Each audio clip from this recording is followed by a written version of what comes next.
is that Travis is training with Edmund, who I think is maybe the worst coach in the history of any sport. I've seen you roast him a few times. I've seen Edmund come up a few times. I mean, you're Ronda Rousey's trainer. You have arguably the best female fighter ever, and you have her box Holly Holm, whose sole thing is boxing. I mean, Ronda's mom hates Edmund. I mean, she came on my show. She says, the guy's an idiot. And then Travis goes to he leaves Greg Jackson's camp with a bunch of trained killers, and then goes to Glendale Fight Club. It makes no sense to me. And then since then, he has not looked very good. Yeah, he beat Matt Mitrione, but he poked him in the eye 6 times. He beat Brendan Schaub, but he got murdered by Arlovsky. Yeah, I hear you there. He, I thought that Arlovsky fight was a little bit back and forth. Travis got caught early. I hear what you're saying. I thought that was a surprising move too. When you bring up Travis, who's dating Ronda, what is Ronda ever going to fight again, or is she quietly ridden off into the sunset already?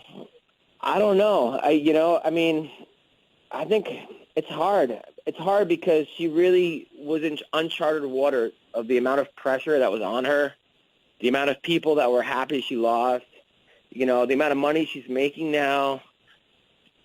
I don't know.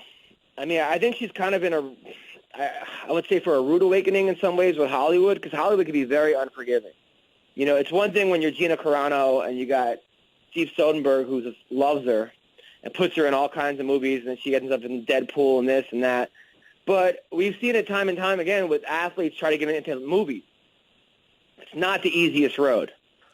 Right. And I know that they were going to make Roadhouse 2, and then that got canceled, which would have been terrible. I'm really happy that didn't happen.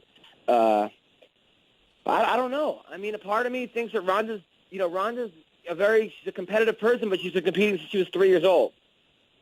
I mean, there has to be a level of burnout there, of just to the point where you go to the Olympics, then you become the world champion, and then you lose the way you do, and then she's not. Her and her mom have got some issues. Then you're dating this guy. It's a lot.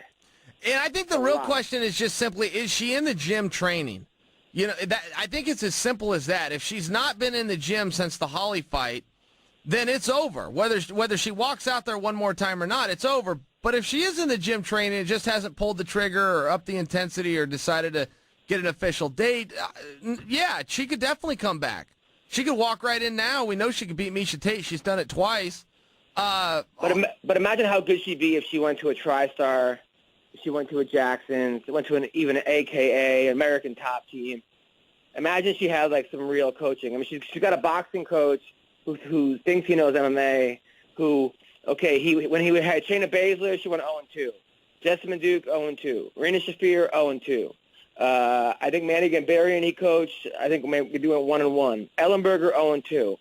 And now Ronda, he did pretty well with Ronda, but inevitably, I mean, gave her the wrong strategy against Holly Holm. No, I hear your point there, and I always felt bad for Ronda. That was a girl that struggled and sacrificed, just did all of those things, and she did buy into the media a little bit. I heard those talks that were very sad, where she came out and was talking about suicide thoughts and the depression that she went with, and that did surprise me, because I thought, oh, Ronda, I thought you were objective enough to know this is all fake. The media is saying certain things about you, but they're not true. You've got to go out and earn those in the octagon. That's just how that works. I didn't know she had bought into it. It made me feel bad for her to realize that, because she got put in this tough spot, Adam. She got put in this spot where she had these huge expectations. And when you have that, it's never any fun, because when you go out there and you perform well and win, nobody pats you on the back and says, good job. It's just a matter of that was what was expected. And I'm looking at it and go, well, here, let's be real fair here. She came from a judo background. Judo's a terrible sport for mixed martial arts. It's not a fighting. Judo sucks. And it's had no level of success in the history of the UFC. And history matters. And you look the history of the UFC, the next best judo player was either Carl Parisian or Manny Gambarian, and they're both tough guys. And no, but the reality is judo sucks, and it's always sucked, and it doesn't work. And, if you're going out and you're catching a few people here, you got to make sure you keep it in perspective. I mean, you would think if you are the athlete that's breaking grounds here in a sport called judo, I mean, do you know the history of judo?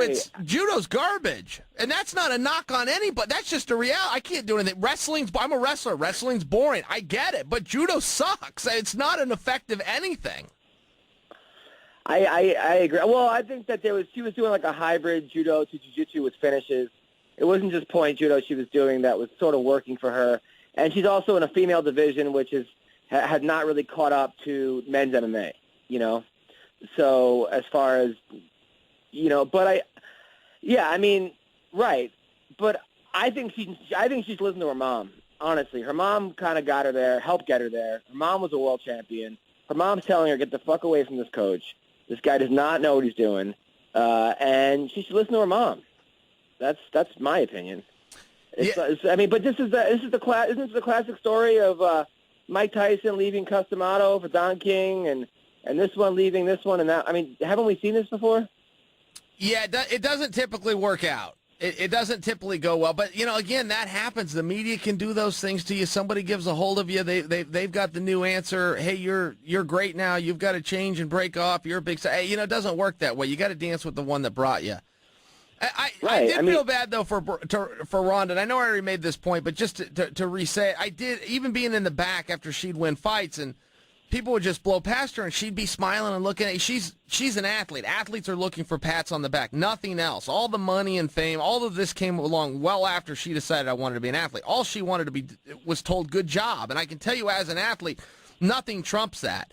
And she lost that. There just became this expectation, and then, everything dumped down on her, made her feel bad. And it made me feel bad that it made her feel bad. But I was surprised she wasn't able to look at it a little bit more objectively. And they were talking about she could beat Floyd Mayweather. I mean, this was insanity. But they were talking about it, and there was no way around it. What's Floyd supposed to do? Come out and go, well, here, I'll go beat that girl. I mean, it was this level of ridiculousness. And then, they were going to cast her as the lead tough in Roadhouse. And frankly, that might have sold. But I think that she thought she was still going to make that movie once the mask was gone. It's like, no, come on, a female bouncer? This is insanity. That's not going to work. That's just not going to work. I know. I had buddies that were buying into it. I had male buddies that were saying she could beat Floyd. I'm like, well, do you think she could beat you? And they're like, oh, yeah, she'd kick my ass. I'm going, really? Really? It's just like, okay, fair enough. I mean, fair enough. What can I do with that? If a guy, okay, all right.